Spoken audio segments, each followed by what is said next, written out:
നമസ്കാരം പ്രിയപ്പെട്ടവരെ, ഞാൻ നിങ്ങൾക്ക് മുമ്പിൽ വന്നിരിക്കുന്നത് ഒരു സന്തോഷ വാർത്തയുമായിട്ടാണ്. നിങ്ങളിതൊരു പക്ഷേ അറിഞ്ഞിട്ടുണ്ടാവണം. അറിയാത്തവർക്കായി ഞാൻ പറയട്ടെ, ഏതാനും മാസങ്ങൾക്ക് മുമ്പ് നമ്മുടെ ബഹുമാനപ്പെട്ട പ്രസിഡന്റ് ശ്രീ ദ്രൗപദി മുർമു ഒരു പ്രഖ്യാപനം നടത്തുകയുണ്ടായി. 70 വയസ്സിന് മുകളിൽ പ്രായമുള്ള എല്ലാ മുതിർന്ന പൗരന്മാർക്കും ആയുഷ്മാൻ ഭാരതീയ പദ്ധതിയിൽ ഉൾപ്പെടുത്തി അവർക്ക് സൗജന്യ ചികിത്സ ഉറപ്പുവരുത്തുമെന്ന്.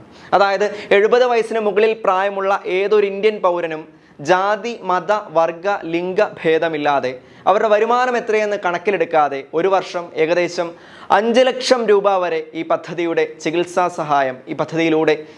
സഹായം അനുവദിക്കുമെന്ന്. ഏറെ സന്തോഷം നിറഞ്ഞ വാർത്ത എന്തെന്ന് വെച്ചാൽ, ഈ പ്രഖ്യാപനത്തിന് മന്ത്രിസഭയുടെ അംഗീകാരം കൂടി ലഭിച്ചിരിക്കുകയാണ്. 2024 സെപ്റ്റംബർ 11-ാം തീയതി, അതായത് ഈ കഴിഞ്ഞ ബുധനാഴ്ച, അതേ സംബന്ധിച്ചുള്ള അറിയിപ്പ് നമുക്ക് ലഭിക്കുകയുണ്ടായി. ഈ അറിയിപ്പിനെ സംബന്ധിച്ച ഫുൾ ഡീറ്റെയിൽസ് ഞാൻ പ്രേക്ഷകരെ വായിച്ച് കേൾപ്പിക്കാം. അതിനു മുമ്പായി ഈ ഒരു വീഡിയോ ചെയ്യാൻ എന്നെ പ്രേരിപ്പിച്ച ഒരു ഓഡിയോ സന്ദേശമുണ്ട്, അതുകൂടി ഞാൻ പ്രേക്ഷകരുമായി പങ്കുവയ്ക്കാം. അതൊരു പക്ഷേ നിങ്ങൾക്കും ഗുണമായി എന്ന് വരാം. നമസ്തേ. ഇപ്പോൾ കിട്ടിയൊരു പുതിയ വിവരമാണ്. കുറച്ച് കോളുകൾ എനിക്ക് വരേണ്ടായിരുന്നു. ആയുഷ്മാൻ ഭാരതിൻ്റെ വിവരങ്ങൾ ഇപ്പോൾ 70 വയസ്സിന് മുകളിലുള്ളവർക്ക് ചേരാൻ എന്താണ് മാർഗം കിട്ടുമെന്ന്. അപ്പോൾ ഇതിൻ്റെ ഒഫീഷ്യൽ ബോഡിയുമായിട്ട് സംസാരിക്കുകയുണ്ടായി. അപ്പോൾ ലഭിച്ച വിവരം എന്താണെന്ന് വെച്ച് കഴിഞ്ഞാൽ, 70 വയസ്സിന് മുകളിൽ പ്രായമുള്ള ഏതൊരു ആൾക്കും ഇന്നലെ മുതൽ കേരളത്തിൽ ആയുഷ്മാൻ ഭാരതിൻ്റെ ഇൻഷുറൻസിന് അർഹരാണ്. അത് എങ്ങനെയാണ് ഇതെന്ന് വെച്ചാൽ, എംപാനലിൽ രജിസ്റ്റർ ചെയ്തിട്ടുള്ള ഹോസ്പിറ്റലുകളിൽ പോയി 70 വയസ്സിന് മുകളിലുള്ള ആൾക്കാർക്ക് അഡ്മിറ്റ് ആവേണ്ട സാഹചര്യം വരുവാണെന്നുണ്ടെങ്കിൽ അവരുടെ കൈവശം അവരുടെ പേര് ഉൾപ്പെട്ടിട്ടുള്ള ration card, Aadhaar card, mobile number, ഈ 3 ഇത് ചെയ്യുകയാണെങ്കിൽ ആ ഹോസ്പിറ്റലിൽ തന്നെ ആരോഗ്യമിത്ര ഇത് പറഞ്ഞ് രജിസ്ട്രേഷൻ ചെയ്യുന്ന വിഭാഗമുണ്ട്. അവരെ സമീപിച്ചു കഴിഞ്ഞാൽ അവരിത് രജിസ്റ്റർ ചെയ്ത് തരും.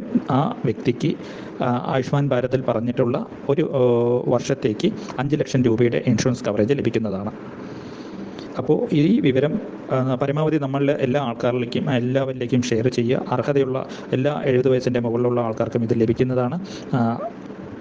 സാമ്പത്തികമായി ബുദ്ധിമുട്ട് അനുഭവിക്കുന്ന ആൾക്കാർക്ക് അത് വളരെയധികം ഗുണം ചെയ്യുന്ന ഒരു പദ്ധതിയാണ്. കേന്ദ്ര സർക്കാരിൻ്റെ ഈ ആയുഷ്മാൻ ഭാരത് എന്ന പദ്ധതി എല്ലാവർക്കും ലഭിക്കാൻ എല്ലാ ഗ്രൂപ്പുകളിലേക്കും എല്ലാ ജനങ്ങൾക്കും ഇത് ഫോർവേഡ് ചെയ്ത് ഉപയോഗപ്പെടുത്തണമെന്ന് അറിയിക്കുന്നു. നമസ്തേ. ഈ പ്രഖ്യാപനത്തെക്കുറിച്ചുള്ള ഫുൾ വീഡിയോ ഞാൻ പ്രേക്ഷകരെ വായിച്ചു കേൾപ്പിക്കാം. ശേഷം 70 വയസ്സാവാത്തവർ ആയിട്ടുള്ള ആർക്കൊക്കെ ഈ സേവനം ലഭ്യമാകും എന്നുകൂടി പറയാം. നിങ്ങൾക്ക് പ്രയോജനം ചെയ്യപ്പെടാവുന്ന ഒരു കാര്യമായി കണ്ട് തുടർന്നുള്ള ഭാഗങ്ങൾ എൻ്റെ പ്രേക്ഷകർ കാണുക. ആയുഷ്മാൻ ഭാരത് പ്രധാനമന്ത്രി ജൻ ആരോഗ്യ യോജന പ്രകാരം 70 വയസ്സും അതിൽ കൂടുതലുമുള്ള എല്ലാ മുതിർന്ന പൗരന്മാർക്കും വരുമാനം കണക്കിലെടുക്കാതെ ആരോഗ്യ പരിരക്ഷ നൽകാൻ മന്ത്രിസഭ അംഗീകാരം നൽകി. 4.5 കോടി കുടുംബങ്ങൾക്ക് പ്രയോജനം ലഭിക്കും. PMJAY എന്ന പദ്ധതിക്ക് കീഴിൽ 70 വയസ്സും അതിൽ കൂടുതലുമുള്ള എല്ലാ മുതിർന്ന പൗരന്മാർക്കും വരുമാനം കണക്കിലെടുക്കാതെ ആരോഗ്യ പരിരക്ഷ നൽകുന്നതിന് പ്രധാനമന്ത്രി ശ്രീ നരേന്ദ്രമോദിയുടെ അധ്യക്ഷതയിൽ ചേർന്ന കേന്ദ്ര മന്ത്രിസഭ അംഗീകാരം നൽകി. 6 കോടി മുതിർന്ന പൗരന്മാരുള്ള ഏകദേശം 4.5 കോടി കുടുംബങ്ങൾക്ക് കുടുംബാടിസ്ഥാനത്തിൽ 5 ലക്ഷം രൂപയുടെ സൗജന്യ ആരോഗ്യ ഇൻഷുറൻസ് പരിരക്ഷയാണ് ഇത് ലക്ഷ്യമിടുന്നത്. ഈ അംഗീകാരത്തോടെ 70 വയസ്സും അതിൽ കൂടുതലുമുള്ള എല്ലാ മുതിർന്ന പൗരന്മാർക്കും അവരുടെ സാമൂഹിക സാമ്പത്തിക നില പരിഗണിക്കാതെ തന്നെ ഈ പദ്ധതിയുടെ ആനുകൂല്യങ്ങൾ ലഭിക്കാൻ അർഹതയുണ്ട്. യോഗ്യരായ മുതിർന്ന പൗരന്മാർക്ക് PMJAY പ്രകാരം ഒരു പുതിയ വ്യതിരിക്തമായ കാർഡ് നൽകും. ഈ പദ്ധതിക്ക് കീഴിൽ ഇതിനകം ഉൾപ്പെട്ട കുടുംബങ്ങളിലെ 70 വയസ്സും അതിൽ കൂടുതലുമുള്ള മുതിർന്ന പൗരന്മാർക്ക് പ്രതിവർഷം 5 ലക്ഷം രൂപ വരെ അധിക ടോപ്പപ്പ് പരിരക്ഷ ലഭിക്കും. ഇതവർ മറ്റംഗങ്ങളുമായി പങ്കിടേണ്ടതില്ല. 70 വയസ്സിന് താഴെയുള്ള കുടുംബം, ഇതിനെക്കുറിച്ചുള്ള കാര്യങ്ങൾ ഞാൻ ഇതിന് വായിച്ചതിന് ശേഷം പ്രേക്ഷകർക്ക് പറഞ്ഞുതരാം. 70 വയസ്സും അതിൽ കൂടുതലുമുള്ള മറ്റെല്ലാ മുതിർന്ന പൗരന്മാർക്കും കുടുംബാടിസ്ഥാനത്തിൽ പ്രതിവർഷം 5 ലക്ഷം രൂപ വരെ പരിരക്ഷ ലഭിക്കും. കേന്ദ്ര ഗവൺമെൻറ് ഹെൽത്ത്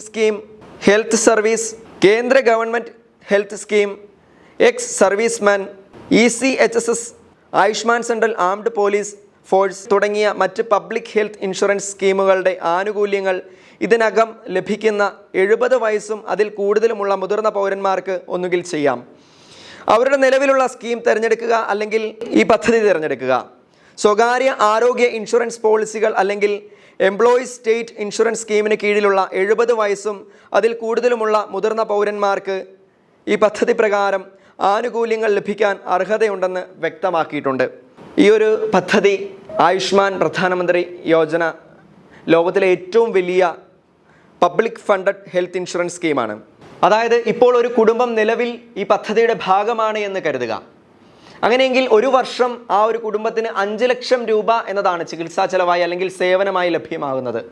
എന്നാൽ ഇനി മുതൽ 70 വയസ്സിന് മുകളിൽ പ്രായമായ ഓരോരുത്തർക്കും അവരടങ്ങുന്ന കുടുംബത്തിൻ്റെ വരുമാനം എന്തുമായിക്കൊള്ളട്ടെ, ജാതി മത ലിംഗ വ്യത്യാസമില്ലാതെ വർഗ വ്യത്യാസമില്ലാതെ ഈ പദ്ധതി വഴി ഒരു വർഷം 5 ലക്ഷം രൂപ വരെ ചികിത്സ പരിപൂർണമായി സൗജന്യമായി അനുവദിക്കും.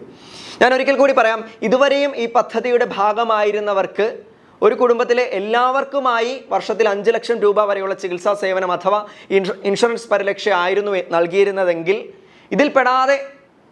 ഇത് കണക്കിലെടുക്കാതെ 70 വയസ്സിന് മുകളിൽ പ്രായമായ ഓരോ പൗരനും ഈ സേവനം ലഭ്യമാകും.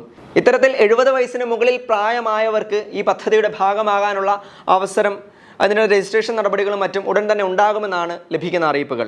ഇനി നിലവിൽ നിങ്ങൾ ഈ പദ്ധതിയുടെ ഭാഗമാണ് എന്നറിയുന്നതിന് ഞാനിപ്പോൾ സ്ക്രീനിൽ കാണിക്കുന്ന ഈ സൈറ്റിലോ അല്ലെങ്കിൽ ഈ കാണുന്ന ഹെൽപ്പ് ലൈൻ നമ്പറിലോ ബന്ധപ്പെട്ട് നമ്മുടെ വിവരങ്ങൾ ശേഖരിക്കാവുന്നതാണ്. ഇനി മലയാളത്തിൽ വിവരങ്ങൾ ലഭ്യമാകുന്നതിന് BSNL അല്ലെങ്കിൽ ജിയോ ഫോണുകളിൽ നിന്നേ സാധിക്കുകയുള്ളൂ എന്ന് ഞാൻ ഓർമ്മിപ്പിക്കുന്നു. ഒരു കാര്യം പ്രത്യേകം ശ്രദ്ധിക്കുക, നമ്മളെ ഈ പദ്ധതിയുടെ ഭാഗമാക്കുന്നത് നമ്മുടെ യോഗ്യത കണക്കിലെടുത്ത് ഗവൺമെൻറ് തന്നെ ആയിരിക്കും. എന്നാൽ ഇപ്പോൾ വന്നിരിക്കുന്ന ഈ 70 വയസ്സിന് മുകളിൽ പ്രായമായവരുടെ പ്രത്യേക ഒരു കൺസിഡറേഷനിൽ നേരിട്ടുള്ള രജിസ്ട്രേഷൻ, നമുക്ക് നേരിട്ട് രജിസ്ട്രേഷൻ നടപടികളിലേക്ക് പോകാം എന്നതാണ് അറിയാൻ കഴിഞ്ഞത്. ഇനി നിലവിൽ ഈ ചികിത്സാ സഹായം നമുക്ക് ലഭ്യമാകുന്ന ആശുപത്രികൾ ഏതൊക്കെയെന്ന് താഴെ കാണുന്ന ലിങ്കിൽ കയറി പരിശോധിച്ചാൽ മനസ്സിലാക്കാനാകും. ഇനി അർഹരായിട്ടും ഈ ആശുപത്രികളിൽ നിങ്ങൾക്ക് ചികിത്സ നിഷേധിക്കപ്പെട്ടാൽ ഹെൽപ്പ് ലൈനുമായി ബന്ധപ്പെടാവുന്നതാണ്.